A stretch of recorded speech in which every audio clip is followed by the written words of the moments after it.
3 ಪತ್ರಿಕೆ, ದೃಶ್ಯ ಮಾಧ್ಯಮ ಜೊತೆಗೆ ಡಿಜಿಟಲ್ ಮೀಡಿಯಾದಲ್ಲೂ ಕೂಡ ನುರಿತವರು, ಪ್ರತಿಯೊಬ್ಬ ಕಿರಿಯ ಪತ್ರಕರ್ತನಿಗೆ ಮಾರ್ಗದರ್ಶಕರು, ಈ ಟಿವಿಯನ್ನ ಸಾಂಸ್ಕೃತಿಕ ಮೆರುಗಿನ ವಾಹಿನಿಯಾಗಿ ಬೆಳಗಿದ ರೂವಾರಿ ನಮ್ಮೆಲ್ಲರ ಪ್ರೀತಿಯ GN ಮೋಹನ್ ಸರ್ ಅವರು ಇದೀಗ ಉದ್ಘಾಟನಾ ಹಾಗೆ ಅಧ್ಯಕ್ಷೀಯ ಬಳಿಗಾಗಿ ವೇದಿಕೆ ಸರ್.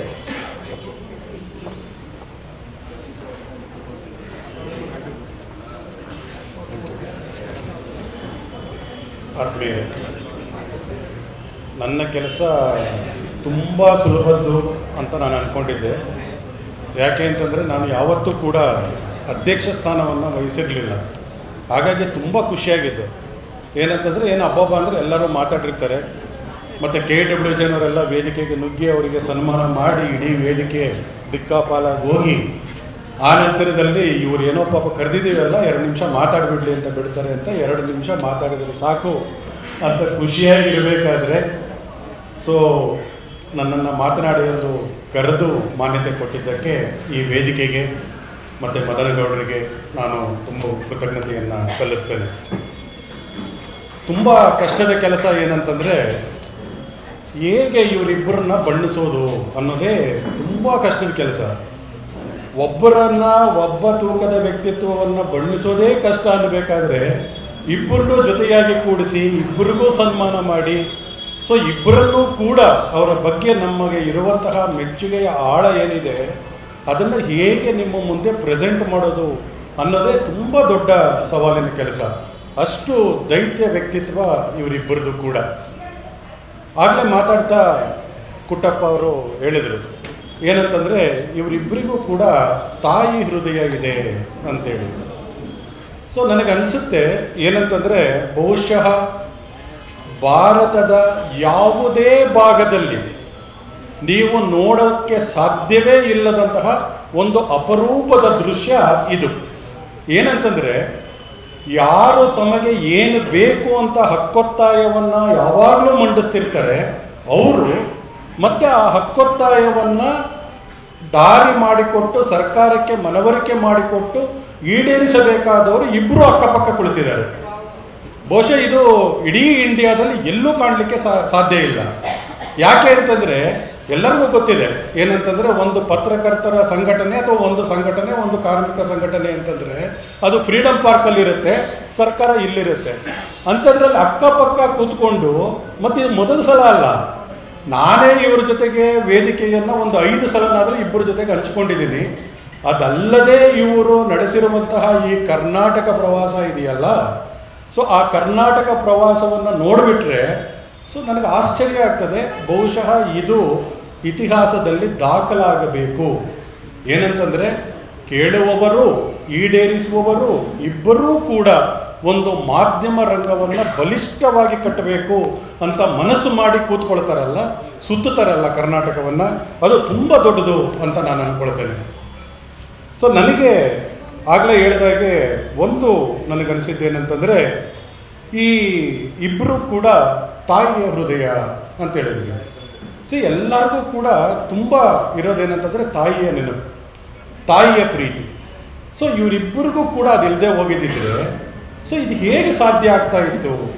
ಯಾಕೆ ಅಂತಂದರೆ ನಮ್ಮ ಮಾಧ್ಯಮ ರಂಗ ಎದುರಿಸ್ತಾ ಇರುವ ಸವಾಲುಗಳಿದೆಯಲ್ಲ ಅದು ಹೇಳಲಿಕ್ಕೆ ಸಾಧ್ಯವಿಲ್ಲ. ಒಂದು ಕಾಲದಲ್ಲಿ ಅದ್ಭುತವಾಗಿ ಆದರ್ಶವಾಗಿದ್ದಂತಹ ನಮ್ಮ ಮಾಧ್ಯಮ ರಂಗ, ಪತ್ರಿಕಾ ರಂಗ ಅದು ದಿಢೀರಾಗಿ ಕುಸಿತ ಬಂದು ನಿಂತಿರುವ ಈ ಸ್ಥಿತಿ ಇದೆಯಲ್ಲ, ಈ ಸ್ಥಿತಿಯಲ್ಲಿಯೂ ಕೂಡ ಆಶಾವಾದವನ್ನು ಕಳೆದುಕೊಳ್ಳದೆ ಇವರಿಬ್ಬರೂ ಕೂಡ ಆ ಪತ್ರಿಕಾ ರಂಗದಲ್ಲಿರುವ ಚಿಕ್ಕ ಜಾಗವನ್ನಾದರೂ ಕೂಡ ನಾವು ನಿಜವಾದ ಪತ್ರಿಕಾ ಧರ್ಮವನ್ನು ಆಚರಿಸುವ ರೀತಿಯಲ್ಲಿ ಮಾಡ್ತೇನೆ ಅಂತ ಹೊರಟಿರೋದು ತುಂಬ ದೊಡ್ಡದು ಅಂತ ನನಗನ್ನಿಸ್ತದೆ. ತಾಯಿ ಹೃದಯ ಅಂತ ಹೇಳಿದಾಗ ನನಗೆ ಒಂದು ನೆನಪಿಗೆ ಬರ್ತದೆ. ಏನಂತಂದರೆ ಧಾರವಾಡದಲ್ಲಿ ಸುನಂದ ಬೆಳಗಾಂಕರ್ ಅಂತ ಒಬ್ಬ ಲೇಖಕಿ ಇದ್ದಾರೆ. ಅವರು ಕಜ್ಜಾಯ ಅನ್ನುವ ಒಂದು ಪ್ರಬಂಧ ಸಂಕಲನ ಬಂದಿದೆ. ಅವರು ಅದರಲ್ಲಿ ಹೇಳ್ತಾರೆ ಏನಂತಂದರೆ ಅಮ್ಮ ಬಡಿಸುವಂಥ ಅಡುಗೆನಲ್ಲಿ ಅಮ್ಮ ಅನ್ನೋದೇ ರುಚಿ ಅಂತ. ಎಲ್ಲರೂ ಅಡುಗೆ ಬಡಿಸ್ತಾರೆ ಅಲ್ವಾ, ಎಲ್ಲರೂ ಬಡಿಸ್ತಾರೆ. ಆದರೆ ಅಮ್ಮ ಬಡಿಸಿದಾಗ ಅದರಲ್ಲಿ ಅಮ್ಮ ಬಡಿಸ್ತಾ ಇದ್ದಾಳೆ ಅನ್ನೋದೊಂದು ರುಚಿ ಸೇರುತ್ತಲ್ಲ, ಆ ರೀತಿಯಲ್ಲಿ ಈ ಇಬ್ಬರು ಅಮ್ಮಂದಿರು ನಮ್ಮ ಕರ್ನಾಟಕದ ಮಾಧ್ಯಮ ರಂಗಕ್ಕೆ ಸಿಕ್ಕಿದ್ದಾರೆ. ಅವರು ಬಡಿಸುತ್ತಿರುವ ಅಡುಗೆಯ ಫಲವೇ ಇವತ್ತು ನೀವೆಲ್ಲರೂ ಸೇರಿ KWJ ಪರಿವಾರ ಮತ್ತು ಎಲ್ಲರೂ ಸೇರಿ ಮಾಡ್ತಿರ್ತಕ್ಕಂಥ ಈ ಕಾರ್ಯಕ್ರಮ ಅಂತ ನನಗೆ ಅನ್ನಿಸ್ತದೆ. ಸೊ ಒಂದು ಯಾಕೆ ಈ ಪ್ರಭಾಕರ್ ಮತ್ತು ಶಿವಾನಂದ ತಗಡೂರು ಸೊ ಇಬ್ಬರೂ ಕೂಡ ನನಗೆ ಮುಖ್ಯ ಅಂತಂದರೆ, ಇವತ್ತು ನಾನು ಪ್ರಭಾಕರ್ ಅವರ ಅನೇಕ ಭಾಷಣಗಳನ್ನು ಇತ್ತೀಚೆಗೆ ನಾನು ಕೇಳ್ತಾ ಇದ್ದೇನೆ, ಓದ್ತಾ ಇರಬೇಕಾದ್ರೆ ಎಷ್ಟು ಒಂದು ಮೆಚ್ಯೂರಿಟಿಯಿಂದ ಆ ಭಾಷಣವನ್ನು ಮಾಡ್ತಾ ಇದ್ದಾರೆ ಅಂತಂದರೆ, ನಿನ್ನೆ ಕೂಡ ವರ್ಲ್ಡ್ ಫೋಟೋಗ್ರಫಿ ಡೇ ಇತ್ತು. ಸೊ ಅಲ್ಲಿ ಮಾತನಾಡಿದ ಭಾಷಣದಲ್ಲೂ ಕೂಡ ಅವ್ರು ಹೇಳ್ತಾರೆ, ಅದು ಕೇವಲ ಕಣ್ಣಲ್ಲ, ಕಣ್ಣಿಗೆ ಹೃದಯವನ್ನು ಬೆಸೆದರೆ ಮಾತ್ರ ಅದು ನಿಜಕ್ಕೂ ಕೂಡ ಸಮಾಜವನ್ನು ಬಿಂಬಿಸೋದಕ್ಕೆ ಸಾಧ್ಯ ಅಂತೇಳಿ. ಸೊ ಅಂತಹ ಮಾತುಗಳ ಜೊತೆಗೇ ಇವತ್ತು ನಮ್ಮ ಭಾರತ ಎದುರಿಸ್ತಾ ಇರುವ, ನಮ್ಮ ಮಾಧ್ಯಮ ಎದುರಿಸ್ತಾ ಇರುವಂತಹ ಸ್ಥಿತಿ ಏನಿದೆ ಅದರ ಬಗ್ಗೆ ಅವರು ತುಂಬ ಆತಂಕದಿಂದ ಮಾತಾಡ್ತಾರೆ. ಅವರು ಮಾತಾಡಬೇಕಾದ್ರೆ ಹೇಳ್ತಾರೆ ಏನಂತಂದರೆ, ನೊಂದವರ ರಾಯಭಾರಿಗಳಾಗಿ ನಾವೆಲ್ಲರೂ ಕೂಡ ಈ ಸಮಾಜದ ಋಣವನ್ನು ತೀರಿಸಬೇಕಾಗಿದೆ ಅಂತ. ಯಾಕೆ ಇವತ್ತು ನಮ್ಮ ಮಾಧ್ಯಮ ರಂಗದಲ್ಲಿ ಈ ಇಬ್ಬರೂ ಕೂಡ ಒಂದು ನಾವೆಲ್ಲರೂ ಪ್ರೀತಿಯಿಂದ ಕಾಣ್ತೀವಿ, ಗೌರವದಿಂದ ಕಾಣೋದು ಬೇರೆ. ಅದು ಏನಾಗ್ತದೆ ಅಂತಂದರೆ ಪದವಿ ಕಾರಣಕ್ಕಾಗಿ ಬಂದ್ಬಿಡುತ್ತೆ. ಸೊ ಅವರು ಮಾಧ್ಯಮ ಸಲಹೆಗಾರಿದ್ದಾರೆ ಮುಖ್ಯಮಂತ್ರಿಗಳಿಗೆ ಅನ್ನೋದು ಅತಿ ದೊಡ್ಡ ಹುದ್ದೆ. ಅದರ ಜೊತೆಗೆ ಇಡೀ ರಾಜ್ಯದ ಪತ್ರಕರ್ತರಿಗೆ ಒಂದು ಮುಕುಟವಾಗಿ ಇದ್ದಾರೆ ಶಿವಾನಂದ ತಗಡೂರು ಅನ್ನೋದು ಕೂಡ ಒಂದು ಮಹತ್ವದ ಒಂದು ಹುದ್ದೆನೇ. ಅವರಿಬ್ಬರಿಗೆ ಕೂಡ ಗೌರವ ಬಂದ್ಬಿಡುತ್ತೆ. ಆದರೆ ಪ್ರೀತಿಯನ್ನು ಗಳಿಸ್ಕೋಬೇಕಾದ್ರೆ ಇಷ್ಟೂ ಜನ ಇಡೀ ಕರ್ನಾಟಕದಿಂದ ಬಂದು ಪ್ರೀತಿಯನ್ನು ಕೊಡಬೇಕು ಅನ್ನೋದಾದರೆ ಆ ಪ್ರೀತಿ ಅನ್ನೋದು ಸುಲಭವಾಗಿ ಸಿಗುವಂಥದ್ದಲ್ಲ. ಅದು ಸಿಕ್ಕಿದೆ ಅಂತಂದರೆ ಅವರಿಬ್ಬರೂ ಕೂಡ ಜನರ ಮಧ್ಯದಲ್ಲಿ ಹೋಗಿ, ಪತ್ರಕರ್ತರ ಮಧ್ಯದಲ್ಲಿ ಹೋಗಿ ಅದನ್ನು ಗೆದ್ದುಕೊಂಡು ಬಂದಿದ್ದಾರೆ ಅನ್ನೋದು ನನಗೆ ತುಂಬ ಖುಷಿಯನ್ನು ಕೊಟ್ಟಿರೋದು. ಮಾಧ್ಯಮ ರಂಗ ಇವತ್ತು ಎಂತಹ ಒಂದು ಕರಾಳತೆಯನ್ನು ಅನುಭವಿಸ್ತಾ ಇದೆ ಅನ್ನೋದನ್ನು ಮಾತಾಡ್ತಾ ಹೇಳ್ತಾರೆ. ಏನಂತಂದರೆ, ಒಂದು ಮೊದಲೆಲ್ಲ ಏನಿತ್ತು, ಸೊ ಪತ್ರಕರ್ತರಿಗೆ ಬಡತನ ಇತ್ತು, ಆದರೆ ಪತ್ರಿಕೋದ್ಯಮಕ್ಕೆ ಶ್ರೀಮಂತಿಕೆ ಇತ್ತು ಅಂತೇಳಿ KV ಪ್ರಭಾಕರ್ ಅವರು ಒಂದು ಭಾಷಣದಲ್ಲಿ ಹೇಳಿದ್ದಾರೆ. ಸೊ ಪತ್ರಕರ್ತರಿಗೆ ಬಡತನ, ಆದರೆ ಪತ್ರಿಕೋದ್ಯಮಕ್ಕೆ ಶ್ರೀಮಂತಿಕೆ. ಆದರೆ ಇವತ್ತೇನಾಗಿದೆ, ಇವತ್ತು ಉಲ್ಟಾ ಆಗಿದೆ. ಪತ್ರಿಕೋದ್ಯಮಕ್ಕೆ ಬಡತನ ಆಗಿದೆ, ಪತ್ರಕರ್ತರು ಶ್ರೀಮಂತರಾಗಿ ಕೂತಿದ್ದಾರೆ. ಸೊ ಎಷ್ಟು ವೈರುಧ್ಯ ನೋಡಿ.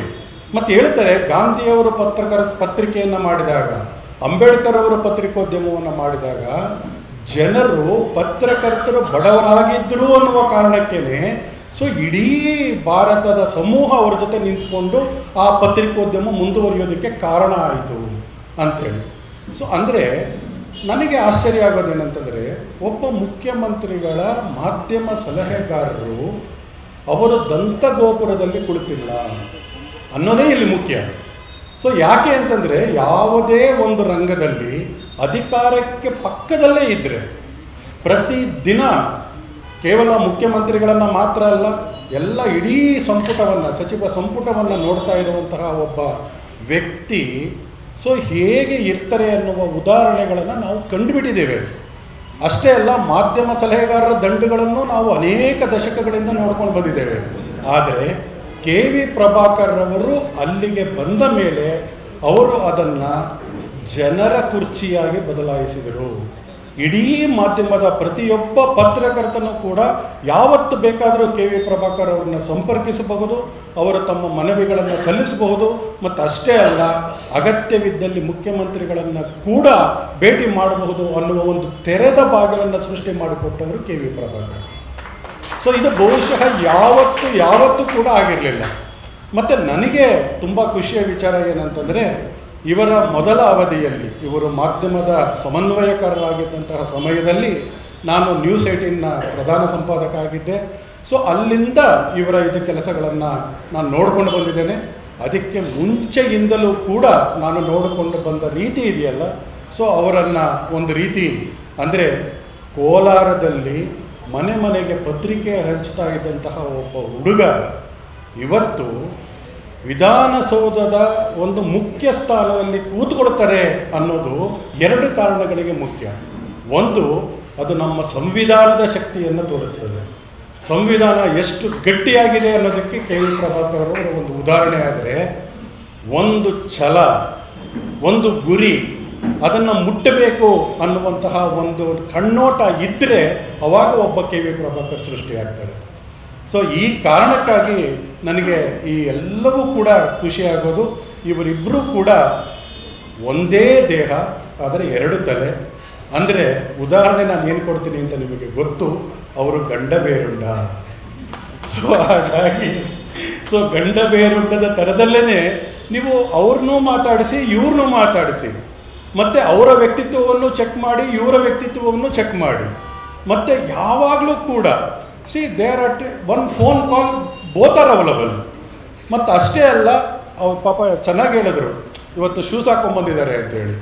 ಸೊ ನಾನು ಕೂಡ ಶಿವಾನಂದ ತಗಡೂರು ಅವ್ರನ್ನ ನೋಡ್ತಾನೇ ಇದ್ದೀನಿ. ಸೊ ಆ ರೀತಿಯಲ್ಲಿ ಅಂದರೆ ನನಗಿಬ್ಬರಲ್ಲೂ ಕೂಡ ತುಂಬ ಆಶ್ಚರ್ಯ ಆಗೋದು ಏನಂತಂದರೆ, ಯಾಕೆಂದರೆ ನಮಗಂತೂ ಅದು ದೊಡ್ಡ ನಿಧಿ ಬಿಡಿ, ತಾಳ್ಮೆ ಅನ್ನೋದು ನಮಗೆ ಇಲ್ಲವೇ ಇಲ್ಲ. ಪತ್ರಕರ್ತರಿಗಂತೂ ತಾಳ್ಮೆ ಸಾಧ್ಯವೇ ಇಲ್ಲ. ಅಗ್ರೆಸಿವ್ ಆಗಿರುವಂಥವ್ರು. ಇವರಿಬ್ಬರು ಇರುವಂತಹ ತಾಳ್ಮೆ ನೋಡಿದ್ರೆ ಆ ಸಹನೆ ಎಲ್ಲಿಂದ ಬಂತು ಅನ್ನೋದರ ಪಾಸ್ವರ್ಡನ್ನು ಇವತ್ತು ನೀವಿಬ್ಬರು ಭಾಷಣ ಮಾಡುವಾಗ ಕೊಟ್ಟು ಹೋಗಬೇಕು. ಇಲ್ಲ, ಯಾಕೆ ಅಂತಂದರೆ 4 ಜನ ಮೀಟಿಂಗ್ ಮಾಡಿದ್ರೆ 6 ಗಲಾಟೆಗಳು, 28 ಅಜೆಂಡಾಗಳು ಸೆಟ್ ಆಗಿಬಿಡ್ತವೆ.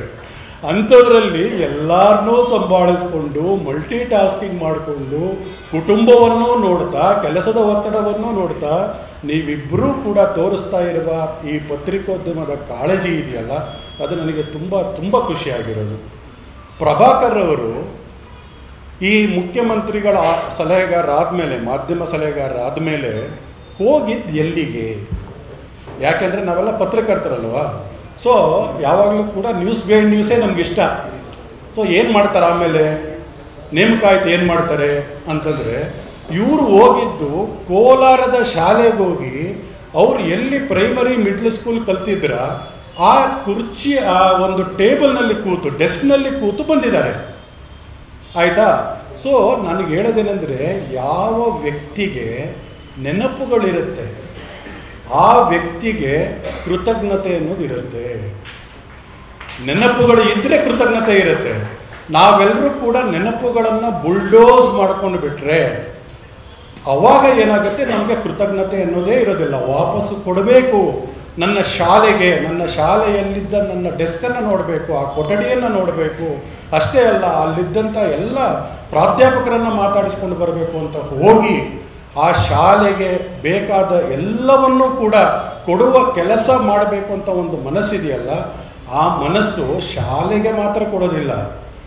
ಅವರು ಆನಂತರ ಕೋಲಾರ ಪತ್ರಿಕೆಯಲ್ಲಿದ್ದರು, ವಿಜಯ ಕರ್ನಾಟಕ ಪತ್ರಿಕೆಯಲ್ಲಿದ್ದರು.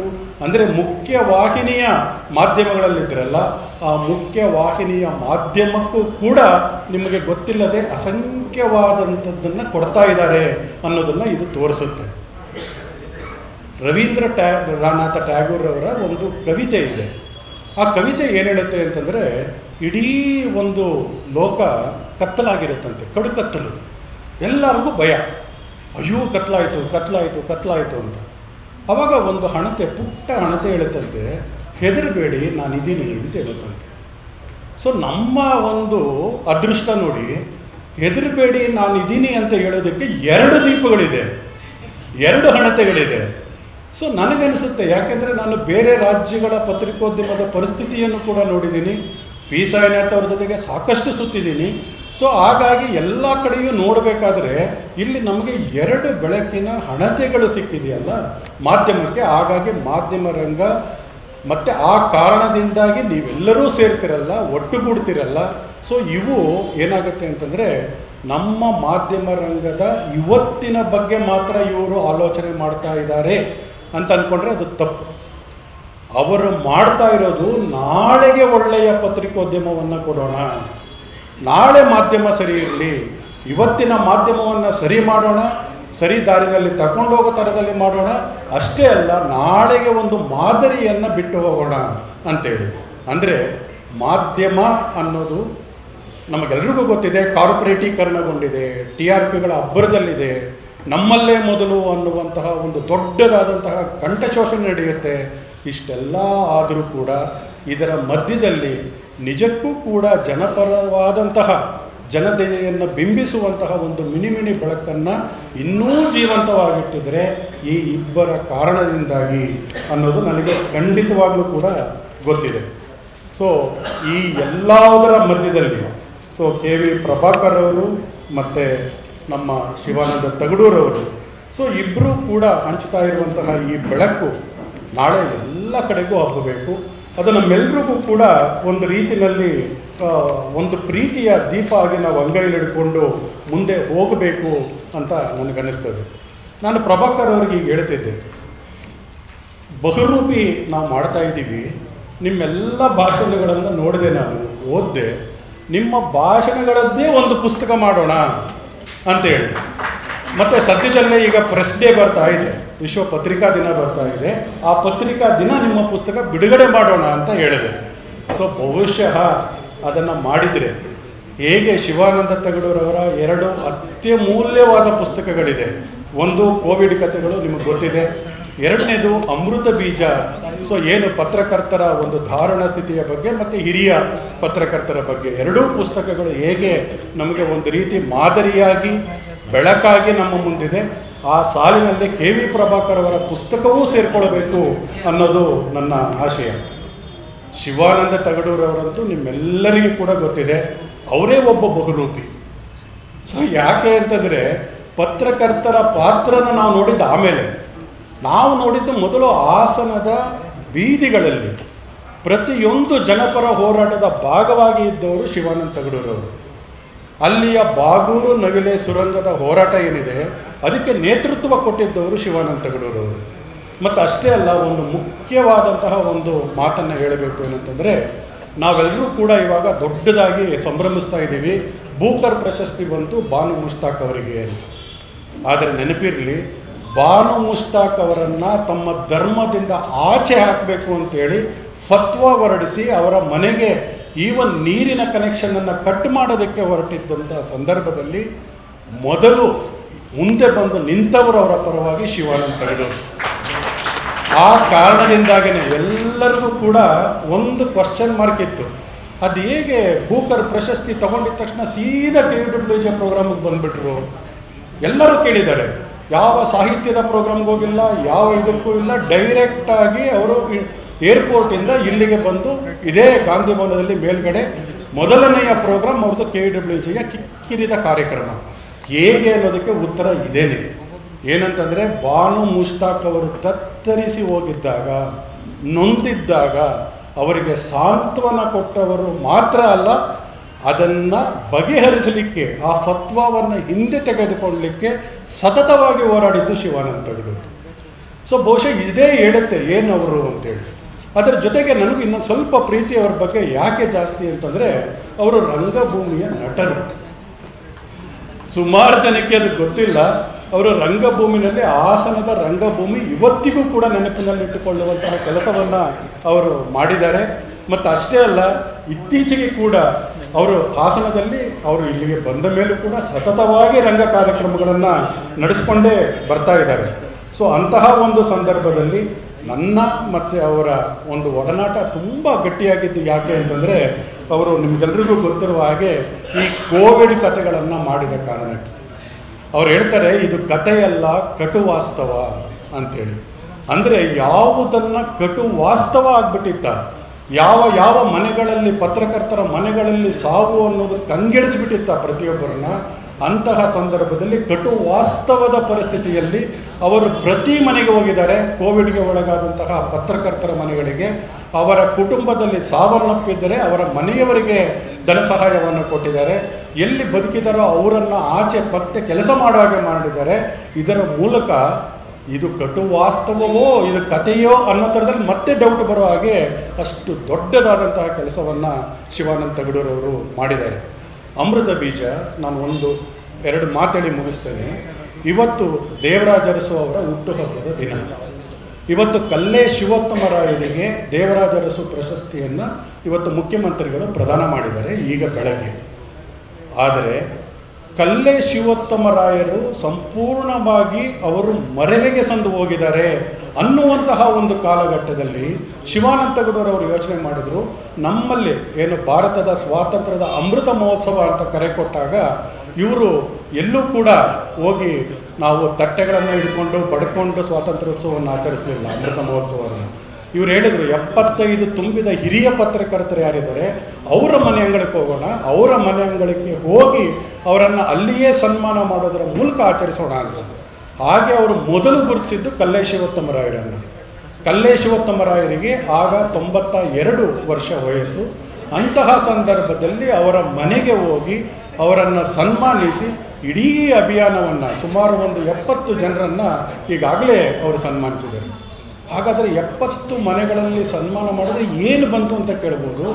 ಅವರ ಮನೆಗಳಲ್ಲಿ ಪತ್ರಕರ್ತರು ಕಣ್ಣೀರಿಟ್ಟಿದ್ದಾರೆ. KWJ ಅವರ ಮನೆ ಬಾಗಿಲಿಗೆ ಹೋದಾಗ ಕಣ್ಣೀರಿಟ್ಟಿದ್ದಾರೆ.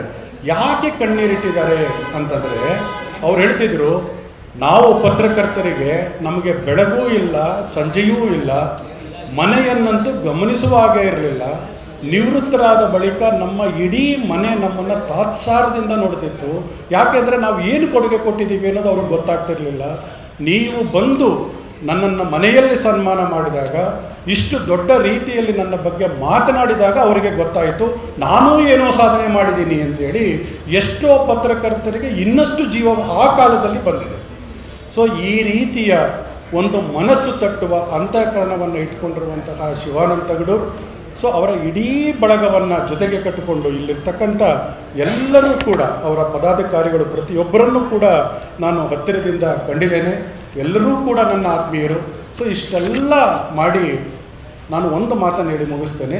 ಏನಂತಂದರೆ, ಚಂದ್ರನ ಮೇಲೆ ಕಾಲಿಟ್ಟಾಗ ಇಲ್ಲಿಂದ ಕೇಳ್ತಾರಂತೆ ನೆಲದಿಂದ, ಸೊ ಅದರ ಅಧ್ಯಕ್ಷರು, ಸೊ ಹೇಗೆ ಕಾಣಿಸ್ತಾ ಇದೆ ಚಂದ್ರ ನಿಮಗೆ ಅಂತ.